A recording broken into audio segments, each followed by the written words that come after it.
Hello, नमस्कार प्यारे विद्यार्थियों।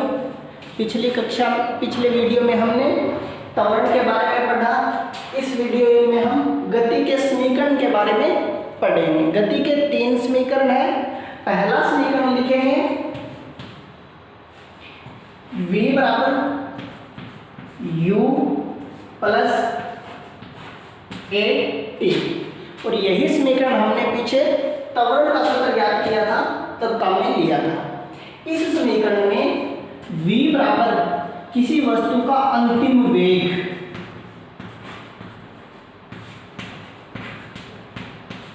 u बराबर किसी वस्तु का प्रारंभिक वेग और a किसी वस्तु का त्वरण, t किसी वस्तु द्वारा लिया गया समय। इस समीकरण की सहायता से हम किसी वस्तु का त्वरण और उस वस्तु के द्वारा लिया गया समय ज्ञात कर सकते हैं। देखेंगे त्वरण तो हमने पिछले वीडियो में देखा था कैसे ज्ञात करेंगे। तो हम लिखेंगे v माइनस यू बराबर a इंटू टी, या हम लिखेंगे v माइनस यू, ये a यहाँ गुणा में है, इधर आएगा तो बटे में, a बराबर t। यानी कोई वस्तु है उसका हमें अंतिम वेग दे रखा है, प्रारंभिक वेग दे रखा है और त्वरण दे रखा है, तो उसके द्वारा लिया गया समय हम ज्ञात कर सकते हैं। इसी प्रकार यदि हमें किसी वस्तु का अंतिम वेग दे रखा है, प्रारंभिक वेग दे रखा है और वस्तु द्वारा लिया गया समय दे रखा है, तो हम उसका त्वरण ज्ञात कर सकते हैं।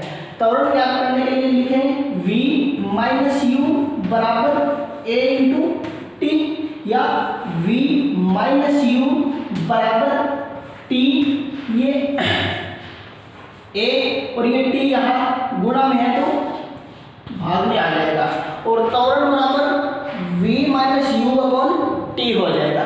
इस प्रकार गति के पहले समीकरण की सहायता से हम त्वरण और वस्तु के द्वारा लिया गया समय दोनों ज्ञात कर सकते हैं। अब लिखेंगे गति का दूसरा समीकरण।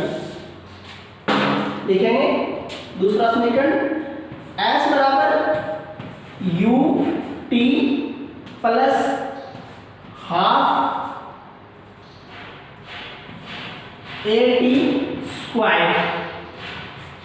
यह गति का दूसरा समीकरण है जिसमें s बराबर u t plus half a t square है।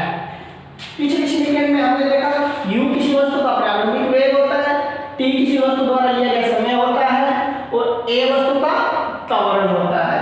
इस समीकरण में हमें एक s नया अक्षर मिला है, तो s का अर्थ होगा दूरी, यानी किसी वस्तु ने कितनी दूरी ज्ञात की है वो हम गति के दूसरे समीकरण की सहायता से ज्ञात करेंगे। इसी प्रकार गति का तीसरा समीकरण, गति का तीसरा समीकरण होगा v स्क्वायर बराबर u स्क्वायर प्लस 2as। यह गति का तीसरा समीकरण है। इस समीकरण में हमें v अंतिम वेग दे रखा है, u प्रारंभिक वेग दे रखा है, a किसी वस्तु का त्वरण है और s वस्तु द्वारा तय की गई दूरी है। और इनमें से हमें जो कुछ ज्ञात करना, जैसे किसी वस्तु की दूरी ज्ञात करनी है तो हम इस समीकरण को काम में लेंगे, अगर त्वरण ज्ञात करना है तो हम पहले समीकरण को काम में लेंगे, और ये अंतिम वेग ज्ञात करना है तो इस प्रकार हम गति के तीनों समीकरण को उपयोग में लेंगे। अब हम पढ़ेंगे गति के नियम। सर आइजैक न्यूटन के द्वारा गति के 3 नियम दिए गए थे। सर आइजैक न्यूटन के द्वारा गति के 3 नियम दिए गए थे। हम पढ़ेंगे पहला नियम या प्रथम नियम।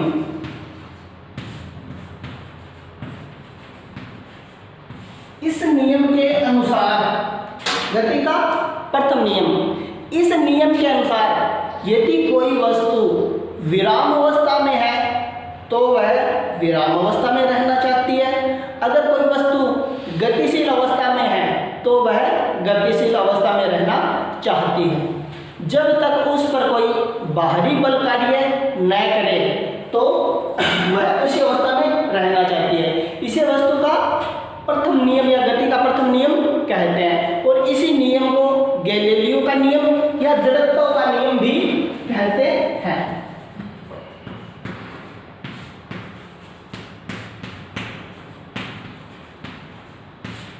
इस नियम में किसी वस्तु पर 3 प्रकार का जड़त्व हो सकता है।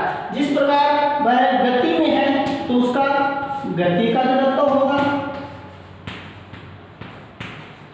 अगर वह विराम अवस्था में है तो विराम अवस्था का जड़त्व होगा,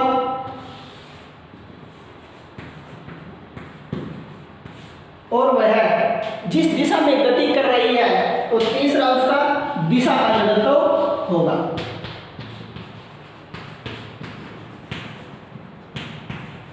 और उस वस्तु पर बाहरी बल लगाकर उसकी गति का परिवर्तन कर सकते हैं, उसकी विराम अवस्था का परिवर्तन कर सकते हैं और उसकी दिशा में परिवर्तन कर सकते हैं। इस प्रकार यह गति का प्रथम नियम सर आइजैक न्यूटन के द्वारा दिया गया।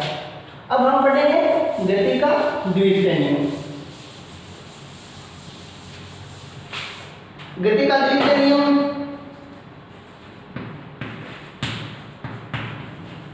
इस नियम में एक सूत्र है F अनुक्रमानुपातिक m × a। F किसी वस्तु पर बाहरी बल लगाया गया, m उस वस्तु का द्रव्यमान, a उस वस्तु का त्वरण। या इसको हम परिभाषित इस प्रकार कर सकते हैं कि किसी वस्तु पर लगाया गया बाहरी बल उसके द्रव्यमान और त्वरण के गुणनफल के अनुक्रमानुपातिक हो सकता है। या हम लिखेंगे F बराबर अनुक्रमानुपात की जगह हम एक नियतांक भी ले सकते हैं जिसे k × m × a, या हम लिखेंगे F बराबर m × a। ठीक है, यह हमें गति के दूसरे नियम का सूत्र प्राप्त हुआ है। इस नियम के अनुसार हम यह भी कह सकते हैं कि किसी वस्तु का त्वरण यदि शून्य है, यदि किसी वस्तु का त्वरण शून्य है तो वह या तो विराम अवस्था में होगी या वह नियत वेग से चल रही है। इस प्रकार हम यह भी कह सकते हैं कि गति का प्रथम नियम द्वितीय नियम पर आधारित है। अब हम पढ़ेंगे गति का तृतीय नियम, जिसे क्रिया प्रतिक्रिया का नियम भी कहते हैं। इस नियम में एक वस्तु दूसरी वस्तु पर क्रिया करती है तो उसे प्रतिक्रिया होती है। जिस प्रकार कोई व्यक्ति पृथ्वी पर चल रहा है तो वह क्रिया कर रहा और प्रतिक्रिया में उसकी गति हो रही है। यह क्रिया और प्रतिक्रिया दोनों युग्म बल होते हैं और क्रिया और प्रतिक्रिया दोनों हमेशा अलग अलग वस्तुओं पर होती है। इस बात का विशेष ध्यान रखना है। जिस प्रकार इसके उदाहरण देखेंगे तो इसका उदाहरण होगा पानी में या पानी पर तैराक का तैरना।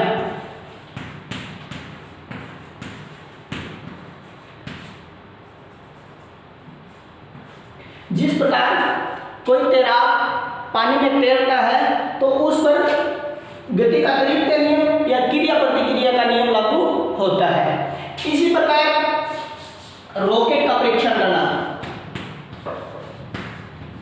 रॉकेट का परीक्षण यह भी गति के तृतीय नियम पर आधारित होता है। और गति के तृतीय नियम को हम यह नियम रेखीय संवेग संरक्षण के नियम पर आधारित होता है।